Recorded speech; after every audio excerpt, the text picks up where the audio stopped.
In episode 107, we're going to be talking about the power of storytelling in helping us to achieve the goals that are important to us. Have you ever asked yourself, why do I struggle so much to reach the goals that are important to me? Obviously, there are a number of reasons for that, and we're going to show you how storytelling can be a powerful tool to propel you towards where you want to get to. This channel is about demonstrating how the principles of the kingdom of God are powerful tools in helping us to achieve the goals that are important to us, but in helping us, in a nutshell, to solve the challenges that we face in life. And we do that by integrating biblical principles with the concept of science that are really about how things work. It's about the practicality of science. One of the many reasons that we fail to achieve our goals is because we lose focus. When the journey is long or when the journey becomes difficult, it becomes easy to lose focus. We get distracted by immediate things and lose sight of the bigger picture. The reason companies can live over some of them 100 of years is because the management of the company is very clear about what this company stands for. But as part of that process of making sure the company continues to perform at the highest level, they also track their results. They know this is the cycle that we're in, and this is what we need to do. Many people may not realize the inherent power of storytelling. Your talking is in a way telling a story, but some of the stories that we tell are they're confusing. You talk to somebody for like 5 minutes and they like, so what exactly are you saying? Storytelling can help us to maximize the time that we have to get the message across. But it's not just in communication, it's also in helping us to achieve the goals that are important to us. There are different storytelling models, but the one that I like and that I found to be very easy is this one that I'm going to talk about today. Essentially, it has three critical components. The first one is the hook, and I'll explain in a minute what that is. The second one is what's called the hold, and the third one is called the reward. The hook essentially is the question that the story is about asking and answering.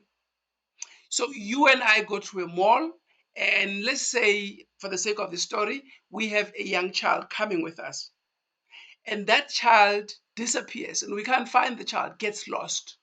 The story that we're going to tell about our trip to the mall, or a movie that you see about a child who disappears, that's what the hook is. It's about what is the question that we working to answer, to find an answer for. That's called the hook. What you see in movies, you find at the very beginning, a movie will introduce us to a particular character or a number of characters. And very, very good movies are very clear right up front. They telling us what the issue is, and that is the hook. Now we want to find out, ooh, how are they going to solve this problem? That's what makes it a hook. And a very good hook has two critical components. One is it's in this story of trying to find the missing child. The story is about the technical aspects of finding the child.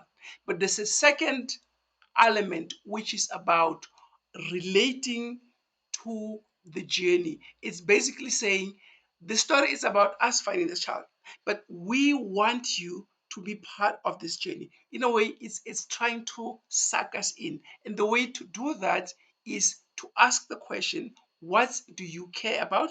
And the message that I talk to you about, the way I relate what the problem is, I show how that is important to you. Because remember, if I say to you, hey, something happened in China somewhere, you're not going to care. Look, I don't know anybody in China, so why should I care? But if I say to you, remember, your child and my child are in China, so it's important. Suddenly, it's different. So what you find a lot of people do, somebody will come to you and try to explain. You know, this and this. I mean, I was driving the other day, and then I stopped to help this gentleman. I was rushing, to be honest with you, and I said to the gentleman, so what do you need help with? And the guy was like, this and this. And I was like, sir, I'm rushing.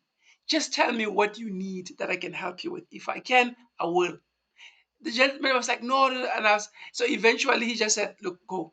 So he wanted to give me the story, but I didn't have the time for the story because, number one, that story wasn't important to me. And that's really what the hook is about the problem, but it's important to make sure the person that you talking to has a vested interest in that problem and the solution of that problem. So, in a way, it's a way of saying, come along with me to find a solution to this problem. The third element is a reward. Now, a reward is a solution at the end of the entire story. I mean, the starting point is the hook is the question, the answer is provided by the hook. You would have seen in a lot of movies, we have, let's say, the serial killer who's been doing this and this and this and this. At the end of the movie, he explains why he was doing what he was doing. That you find at the end of a lot of movies, there's that closing the gap. Why was this happening? Why was I doing this? And that's really what it's about. So you have to be very clear upfront what the hook is. What is the problem that you're trying to solve? And as much as possible, you need to make sure the people that you sharing the story with have a vested interest. Now, the only way for them to have a vested interest is if there is something in it for them. The big part of any story is what's called the hold. This is the drama where you're trying to find a solution. Like let's look at flying, for example, when they were working towards inventing flying. So they would start step one, this is what we think is going to work. You get there, oops, it didn't work. Let's try this one. Oops, it didn't work. Or when you look at like adventure movies, you start here, you go there. No, no, no. That clue didn't really lead us, very far. And you go somewhere else. That's really it's the drama. It's the ups and downs of the story. This is the most interesting and the most fascinating part of the story. But remember, if in the hook you invite the person in, whoever you're talking to, they're going to be interested in finding out how everything turns out. And they will be willing to help you along the way. Now, let me talk about a number of important elements that are part of the whole of the story. Number one is to remain focused on what the big picture is. What is the problem that we're trying to solve? So, and this is when it comes to your career, for example.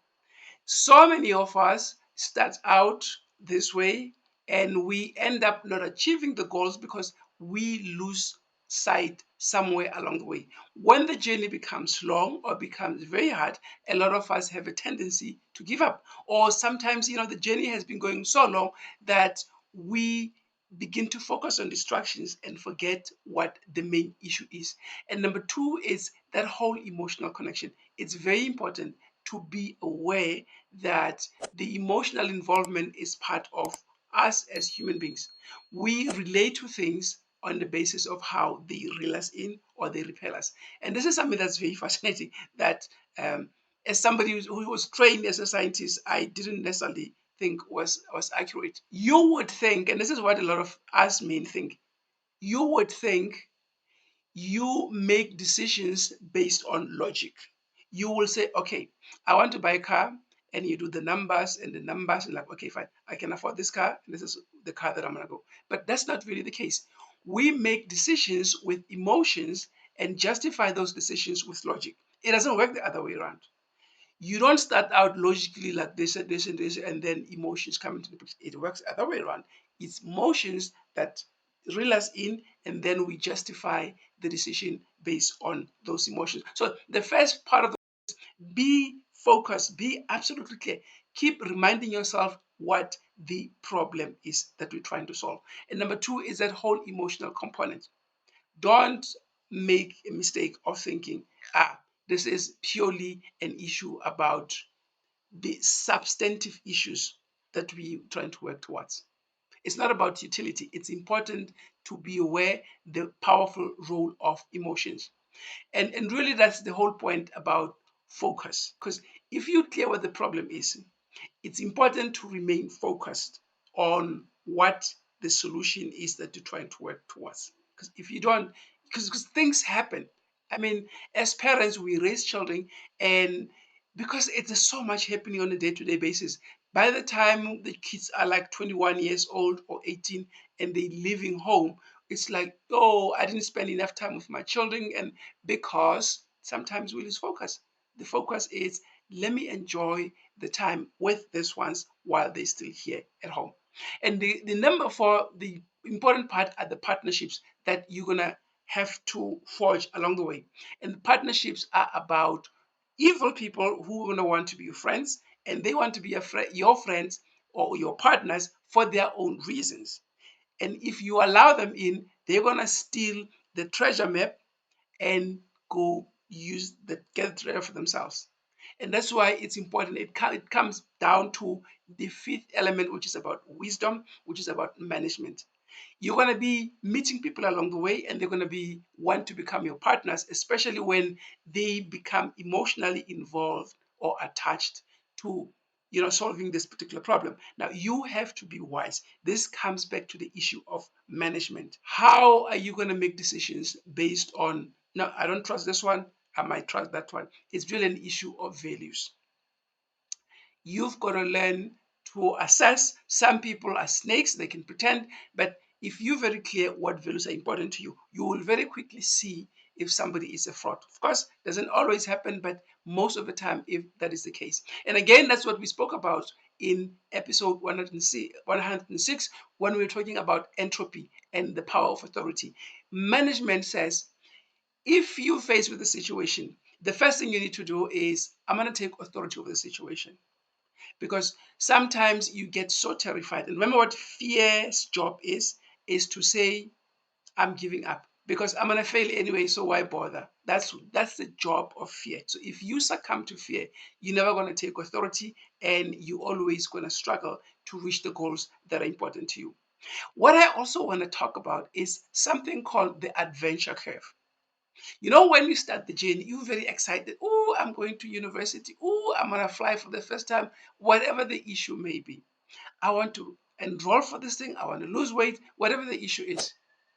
But what the storytelling model tells us, or what the adventure curve that's part of the story model tells us is, you excited at the beginning. But the very first thing that's going to happen is the reality of the situation sets in, and you realize, oh, I want to achieve that goal over there, which means I need to leave from where I am to get there. And to get to where I want to get to, there are valleys and mountains, there are valleys and hills. In other words, it's going to cost me. I have to shed this person that I am to become the person that I need to become. That person is the one who will be able to solve the problems. So it's about the issue of identity that we have spoken about. It's about you becoming. So the first thing is you're excited, yeah, this is a new adventure that I'm going to be on. And the second thing is, as soon as the reality of the journey sets in and you begin to start paying the price, and it's like, oh no, you know, I don't know why I have to deal with this. I mean, why? You start complaining to everybody who listen about this, because the journey is costing you. Now, it has to cost you, because to become that person you need to become who will solve the problem, you need to let go of the person you are at the moment. That's really where the cost element. And what happens is, some people never recover from that. They get to a point where they're saying, what's the point? I don't care anymore. So the goal that they're working towards, they like, there are better things in life, there are bigger things in life, but it's really just an excuse. So what you need to be clear is, the excitement at some point is going to give way to, oh my goodness, when the reality sets in that, oh, this thing is costing me, and it's going to cost you more than you expected, and it's going to cost you longer than you expected. And if you don't have a support system around you, sometimes the support system can be you. If you not don't have a very strong why, you may give up. Now, that's where you have this curve, and at the bottom of the curve, if you choose not to give up, you'll get to a point where you say, I have learned enough about this journey that I know I can do this. This is not bigger than me. I can make this happen. I can do this. It may take me 4 years to get my degree. It may take me 7 years to get my degree, but I'm going to have it. So I will have achieved the goal that's important to me. And that's really the point. Don't despair. And it's easy not to despair if you're very clear why that is important to you. So part of the storytelling model says, keep track of where you started, where you are, and where you're going. That's what makes the story fascinating. And when you begin to look at your life as the story, then you realize I cannot afford to give up. I cannot afford to end up in that zone of despair and reside there. Because there are bigger opportunities for me. There are bigger things that are out there for me. But critically remember, you have to become that person who will achieve those goals. The person that you are now is a person who doesn't have the skills to achieve those goals. So you have to let go of this person in order to become the person that you need to become. And that person we find as we're moving closer to the reward. So I've said number one, you're very excited at the beginning. Oh, this is exciting, this is good news. And then costs begin to become a reality. And then despair sets in. Hopefully, you have a strong why and you will not give in, and you will start building a support structure around you, and you get to a point where you believe I can do this. I can most definitely do this. And as you start working, that believing part is important, because remember we spoke about the belief action spiral, that your actions are determined by the beliefs. It's you believe, the belief, mindset, thoughts, feelings, actions, and that's where the results come from. So your results always come from the actions, but your actions are the expressions of your belief. So in closing, the challenge that I want to leave you with, the question that I want to leave you with is this: where do you think you can improve your storytelling when it comes to issues that you deal with on a day-to-day basis? Number one, your life. Where are you on the adventure curve of your life? Number two, when you engage with people, be very clear upfront what the hook is. Don't start talking to somebody like for 5 minutes, for 10 minutes. Yeah, you give them the background first. Be very clear first. This is what I need your help with. I need your input with. And then you can give the background, because then the person will be better positioned to relate and listen to you. And that listening is important, because that's how you begin to reel them in, to show them how they're helping you. It's actually helping themselves. And so that's really the challenge, is where do you think you can improve the hook, and also the issue of focus and the issue of wisdom. It's management. Everything comes down to management. And management is really about you taking authority over the entropy, as we discussed in the previous episode. What are you going to do differently going forward? Like I always say, now that we've come to the end of the video, send a message to everybody that you found this useful, because if you have listened to this moment, chances are you have done that because you found the content useful. So share, comment there, and like and stuff, so that other people will be made aware that, hey, this stuff is very helpful. See you in the next video. Bye bye.